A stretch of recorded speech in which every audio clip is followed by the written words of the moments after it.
makes a movie is the editing.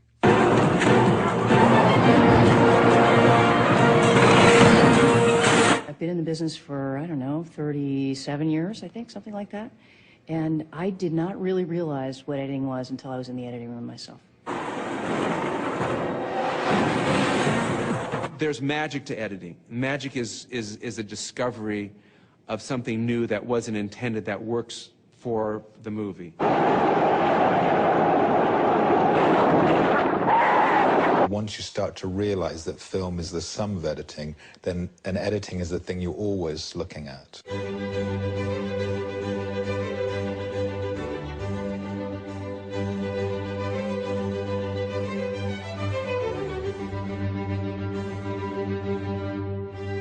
Showtime, folks.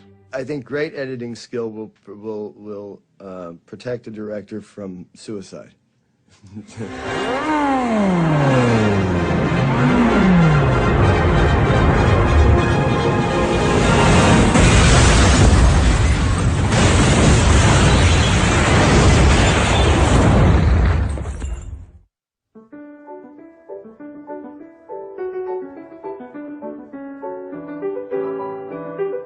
First filmmakers simply photographed what interested or amused them.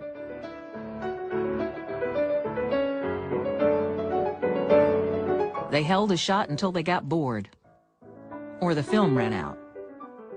The fathers of cinema, Edison in the United States and the Lumiere brothers in France, were very pessimistic about the future of cinema. There was probably a worldwide interest in seeing these images move, but once you'd seen somebody playing a joke with a hose, why pay money to see something that you can see for real out in the street? In fact, Auguste Lumiere went as far as to say that cinema was an invention without a future. But Edwin Porter, one of Thomas Edison's employees, proved him wrong. Porter discovered that cutting separate shots together could create a story. Edwin S. Porter really was the one with the Life of an American Fireman, I think, that started intercutting and creating an emotional impact in the audience by intercutting two shots that are not related to each other. One scene is going on at one place, basically the firemen rushing to a fire with their horse-drawn wagons, and the other scene is the fire, miles away. And you intercut the two, and you understand psychologically and emotionally that these people's lives are in danger, and these people are coming to rescue them, and you're rooting all of a sudden for that to happen, and you're hoping they save the people. I often think about what it must have been like to be there to create the art form as it was happening, and say, why don't we try this? That doesn't make any sense. I mean, we do it in the editing room now. We cut to something and say, well, that doesn't work. Well, imagine what they must have said in 1904.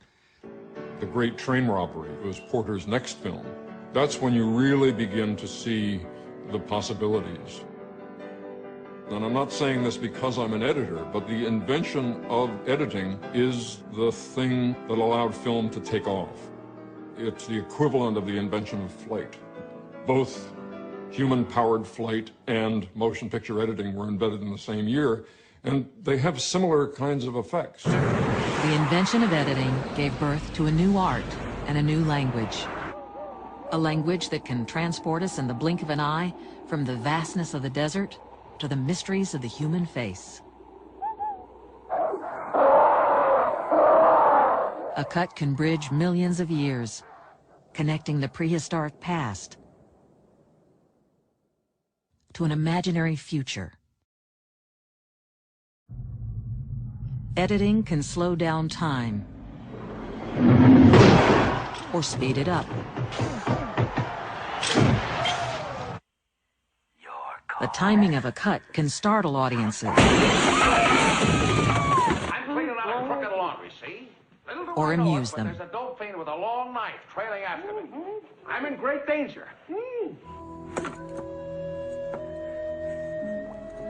I'll never let go. I promise.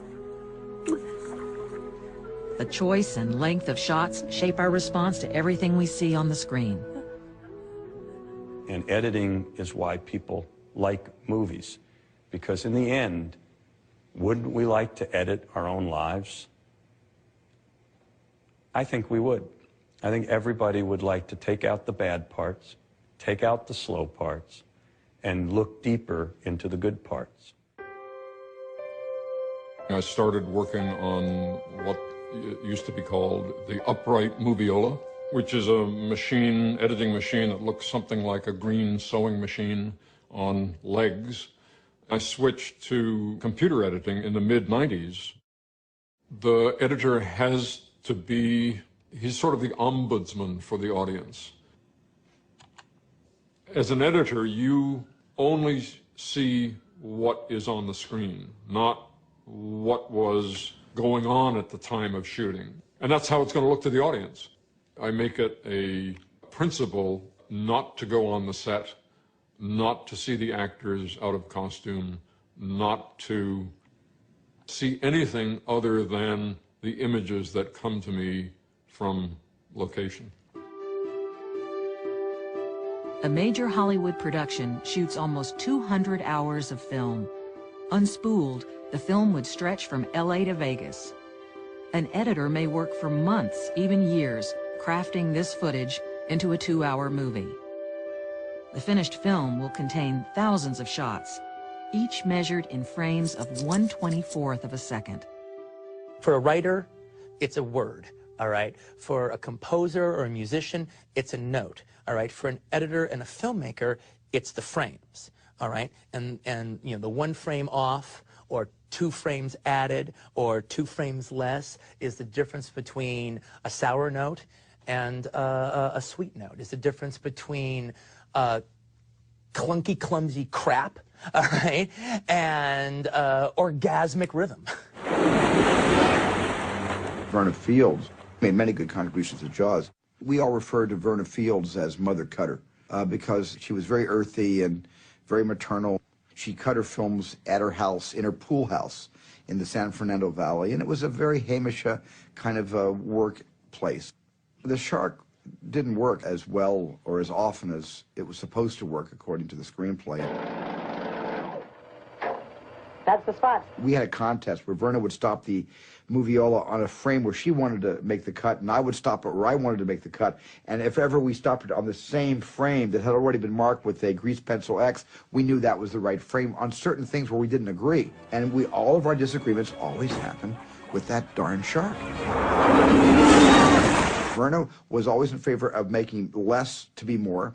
And I was trying to squeeze that one more, because it took me days to get the 1 shot. So I'm going back to, I'm on a barge for 2 days trying to get the shark to look real. And the sad fact was the shark would only look real in 36 frames, not 38 frames. And that 2-frame difference was the difference between something really scary and something that looked like a great white floating turd. Out of my way.